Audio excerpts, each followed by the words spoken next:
Bonjour à tous, bonne journée.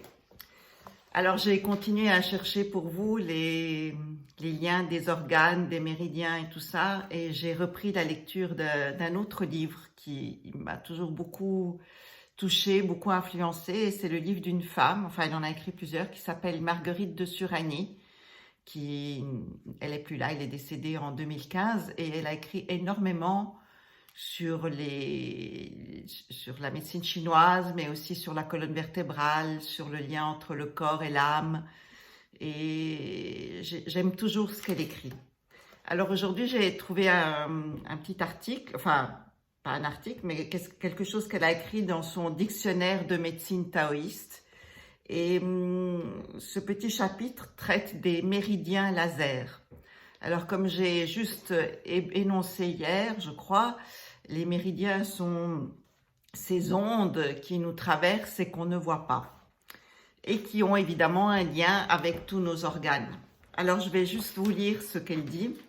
Et puis, avec tous ces éléments que je vous donne jour après jour, vous pouvez vous amuser à les mettre ensemble, à faire un dessin, à trouver ce qui correspond au cœur, au rein, à la rate. Faire le travail soi-même, c'est intégrer ce que l'on dit. Et donc, c'est beaucoup plus intéressant que si je vous donnais tout comme ça d'un coup et puis peut-être que vous en feriez quelque chose ou peut-être rien. Voilà, alors pour les méridiens laser, et à nouveau, je vais vous lire parce que c'est tellement beau, la manière dont elle écrit, que je ferai sûrement pas mieux. Méridiens laser. Les lasers sont des allées d'ondes en perpétuel mouvement tant que l'homme est en vie.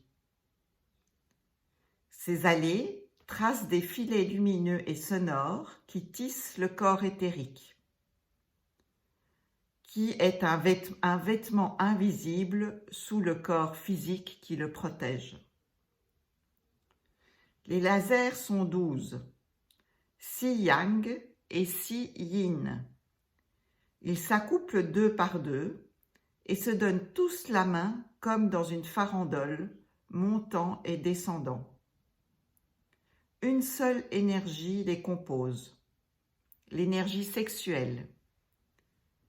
Mais elle se diversifie en 12, reflétant les traits de caractère et l'individualité du corps éthérique et du corps physique, puisque l'un est à l'image de l'autre. Chaque laser porte le nom de l'organe ou de l'entraille dont il nourrit le corps éthérique. Sa vitesse, sa couleur, son intensité sont observées. S'il y a une erreur, le désordre arrive et annonce un trouble. Ils jouent chacun un rôle bien déterminé, obéissent à des règles très symboliques et très humaines. Mère-enfant, époux-épouse. Cette horloge bien réglée donne une excellente santé. En dehors des 12 lasers principaux, on trouve des lasers tendino-musculaires, des merveilleux vaisseaux. Comme un réseau de chemins de fer à des gares, les lasers ont des points très précis où l'acupuncteur peut guider l'énergie, la calmer ou l'exciter. Ces points ont des noms expliquant ce qui s'y passe ainsi.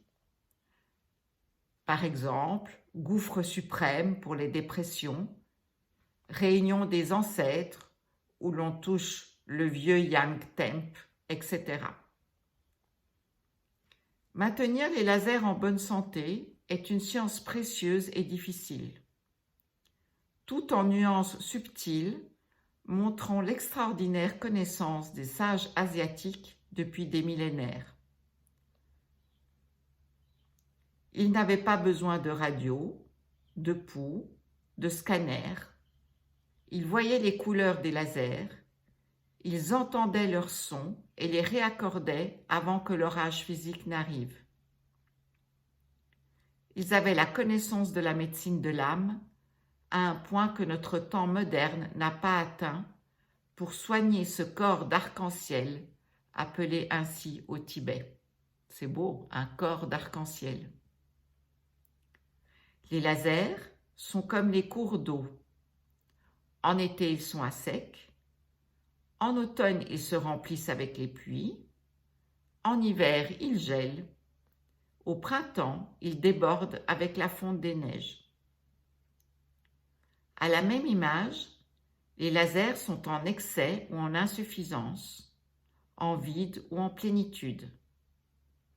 Ainsi, ils révèlent l'état de la personnalité surexcitée ou en colère, excès, mélancolique, insuffisant, dépressive, désirant mourir, le vide, divagant, j'ai raison, voulant se suicider, folle, plénitude.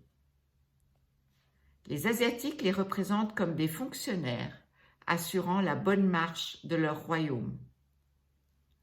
Le cœur est le chef d'orchestre ou également le souverain, maître absolu. L'intestin grêle reçoit les récoltes et les trie.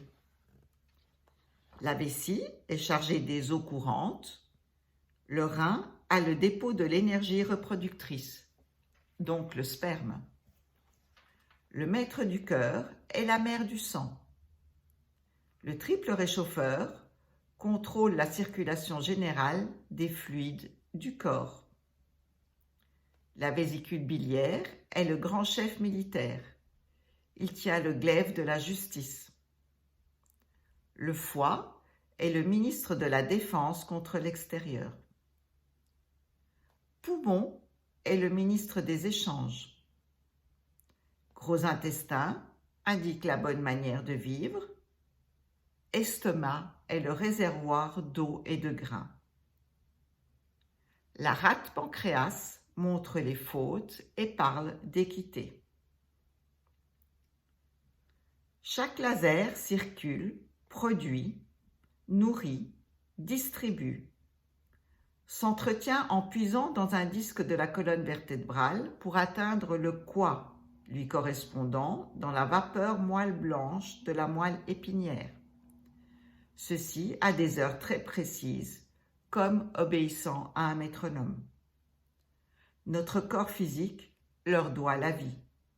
C'est eux qui fournissent l'énergie sexuelle. Et tout tourne en même temps. Extraordinaire, non? Voilà, vous pouvez écouter, relire. Si vous voulez que je vous envoie le texte, je vous donnerai le nom du livre et la page à laquelle il correspond. Je vais d'ailleurs mettre ça dans le petit point au-dessus, là.